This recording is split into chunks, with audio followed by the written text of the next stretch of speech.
नमस्कार, मी प्रियंका नागने आपल्या मराठी चॅनलवरती तुमचं सर्वांचं स्वागत आहे। आज आपण एक महत्त्वाची बातमी ते पाहणार आहोत, कारण संजय गांधी निराधार योजनेअंतर्गत जे लाभार्थी आहे त्यांच्यासाठी अतिशय महत्त्वाची बातमी आहे। संजय गांधी निराधार योजना किंवा इतर निराधार योजनेचे जे लाभार्थी आहे त्यांच्यासाठी ही बातमी अतिशय महत्त्वाची आहे। आणि आता 1 फेब्रुवारीपासून उत्पन्नामध्ये जे अटी असणार आहे त्यामध्ये मोठे बदल करण्यात आलेले आहेत। त्या बाबतीत ही आपण संपूर्ण माहिती पाहणार आहोत, त्यामुळे शेवटपर्यंत व्हिडिओ नक्कीच बघा। तर आता नेमकं उत्पन्नामध्ये काही बदल केलेले आहेत त्याबद्दल आपण सविस्तर माहिती पाहणार आहोत। तसेच आपल्या चॅनलवरती इतरही व्हिडिओ आहे, तुम्ही पाहू शकता की जी संजय गांधी निराधार योजना आहे किंवा श्रावणबाळ निराधार योजना आहे त्या अंतर्गत जे लाभार्थी आहेत त्यांना लाभ मिळण्यासाठी काही नियम अटी दिलेले आहेत त्याबाबत सुद्धा व्हिडिओ आहे, ते सुद्धा तुम्ही पाहू शकता। तुम्ही जर आपल्या चॅनलवरती नवीन असेल किंवा अजूनही आपल्या चॅनल सबस्क्राइब केलं नसेल तर नक्कीच पहिल्यांदा सबस्क्राइब करा।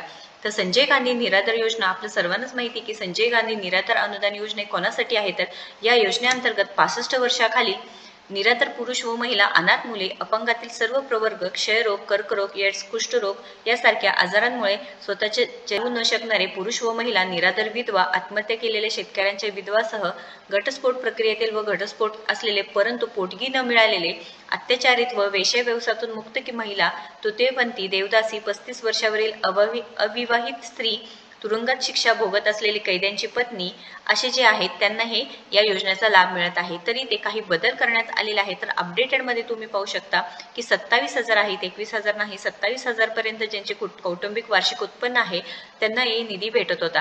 तर आता प्रत्येक महिन्याला 1,500 रुपये भेटत आहेत। संजय गांधी निराधार अनुदान योजनेचे पैसे 1,500 रुपये आहे प्रत्येक महिन्याला। पण संजय गांधी निराधार योजनेअंतर्गत जे लाभार्थी आहेत त्यांना डिसेंबर जानेवारीचं कोणतंच शासनाकडून पैसे भेटले नाहीत, त्यामुळे ते नाराज व्यक्त करत आहेत। पण यामध्ये एक चांगली गोष्ट म्हणजे संजय गांधी निराधार योजनेतील शहरी आणि ग्रामीण क्षेत्रातील आयामर्यादित स्पष्टीकरण दिलेले आहे। महाराष्ट्र सरकारने योजनेअंतर्गत शहरी आणि ग्रामीण क्षेत्रातील पात्रतेसाठी आयमर्यादा वेगळ्या निश्चित केल्या आहेत। या खालीलप्रमाणे आहेत। शहरी क्षेत्र वार्षिक मर्यादा 1,20,000 पर्यंत, म्हणजे पहिलं जे होते ते 27,000 पर्यंत होतं, पण आता तुमचं जर उत्पन्न 1,20,000 पर्यंत असेल तर तुम्हाला या योजनेचा लाभ मिळणार आहे। मासिक सरासरी 10,000 प्रति महिना। टीप शहरी क्षेत्रात म्हणजे मुंबई, पुणे, नागपूर, ठाणे, नाशिक इत्यादी महानगरपालिका, महापालिका क्षेत्र समाविष्ट आहे।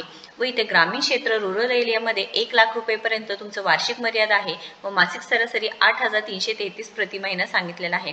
ग्रामपंचायत, तालुका किंवा जिल्ह्यातील गावातील रहिवासी या मर्यादेखाली असले पाहिजेत, हे सुद्धा माहिती सांगितली आहे। तर संजय गांधी निराधार योजनेअंतर्गत जे लाभार्थी आहेत त्यांच्यासाठी अतिशय महत्त्वाची बातमी आहे। जे पहिलं उत्पन्न होतं ते फक्त तुमचं 27,000 पर्यंत असेल तर ते चालणार होतं, पण आता वार्षिक उत्पन्नामध्ये वाढ करून इथे शहरी क्षेत्र म्हणजे अर्बन एरिया आणि रुरल एरियामध्ये काही बदल करण्यात आला आहे।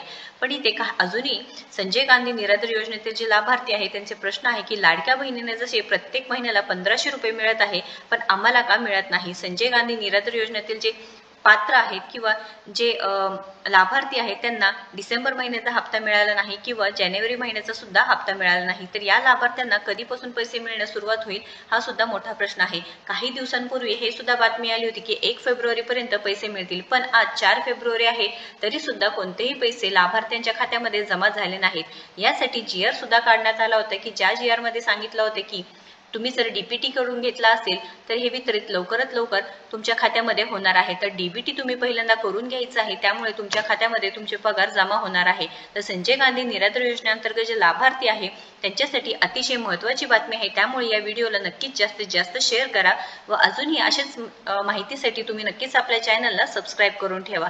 माहिती जर आवडली असेल तर नक्कीच व्हिडिओला लाईक करा, शेअर करा, आपल्या चॅनलला सबस्क्राइब करा। धन्यवाद।